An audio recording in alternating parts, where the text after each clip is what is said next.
I'd like to say a few words about James Cameron's Avatar, and particularly about the use of archery in Avatar. And I have some other comments I'd like to make about the movie, and I'm going to save the comments about archery to last. Good news first. The film definitely raises the bar for science fiction movies. It represents as much of a leap forward from everything we've seen prior to 2009. The Star Wars and Alien did, around 1977, 79. I mean, it's raised the bar to about 4 times its previous height. You're going to have to work a whole lot harder to make a competitive science fiction movie at this point. The film is significantly more plausible than any previous science fiction flick in a number of ways, particularly the starship and the idea which the film conveys about just how much time and effort would be involved in trying to get to even the nearest star. I don't think most people have an idea as to what exactly a light year means. I mean, if you were to scale our own solar system to about a yard in diameter, the diameter of Pluto's orbit be about a yard, then the sun would be about the diameter of a human hair, and Alpha Centauri would be 4 miles over yonder. It's just a much harder thing to do to try to get to a star than it is to try to do exploration within our own system. The twin fan gunships are so good that the military is probably looking into the situation right now. I mean, the number of reasons why ducted fins are more efficient, really, than the kinds of blades you see on normal helicopters. Normal helicopter blade has a sweet spot like a tennis racket or a baseball bat. The trailing edge of a helicopter blade isn't really doing anything. A ducted fan, I mean, there's no sweet spot. The whole thing is a sweet spot.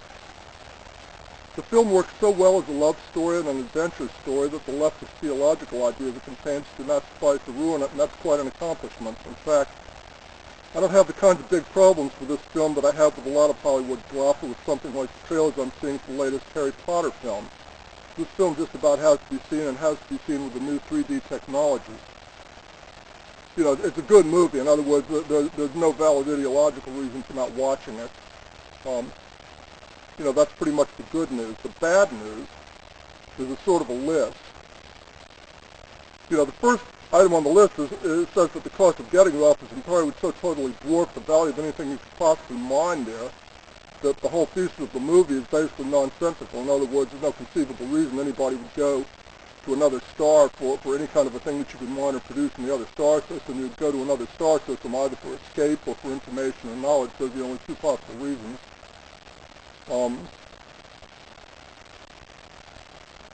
The hair connect, I mean, you either have telepathic communication or you don't. I mean, the idea of hooking hair up to another person or another kind of animal to try to communicate is, I mean, Cameron just sort of dropped the ball on that. If you read what Plato had to say about humans communicating with animals in prehistoric or antediluvian times, I mean, it doesn't include any sort of a hair lockup. And finally, we get to archery. I mean, it's just hard to believe that Cameron could have done as good a job as he did with some of the technological things, the ducted fan gunships, the space vehicle, the ISB Venture Star.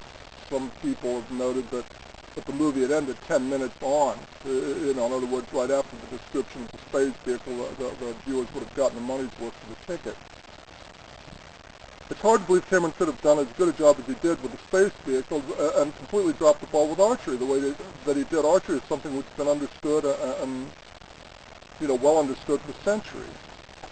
The Na'vi basically are holding an arrow with a hand turned upside down with 2 fingers and basically with a hand out in space, right? Which is kind of like the way gangsters hold pistols in television shows and movies. You've seen that, right? I mean, somebody holding a pistol like that. The Na'vi are doing the same thing.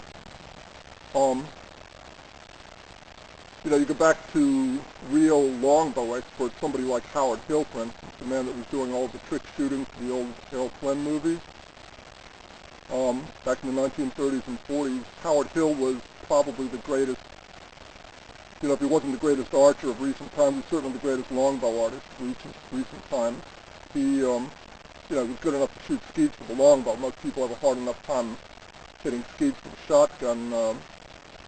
The other funny thing is that every trick shooter you ever see nowadays is using light bows, using 40, 50, 60-pound bows, essentially women's archery equipment. Howard Hill was doing trick shots with a 90-pound bamboo longbow And he has his own videos, which you can find. You can find some of these on YouTube.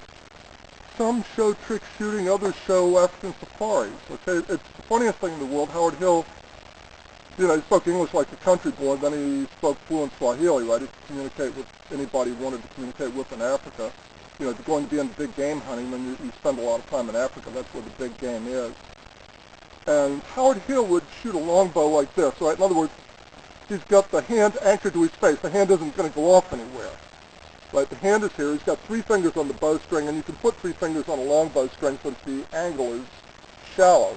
Right, you need the 3 fingers. 2 fingers would be, the Na'vi would be having to have blood vessels repaired that have to be, they'd be looking at neurosurgery every other week. If you look at shooting gloves like the one you see with Howard Hill, then you see that, the glove covers 3 fingers. It covers the 3 fingers for a reason.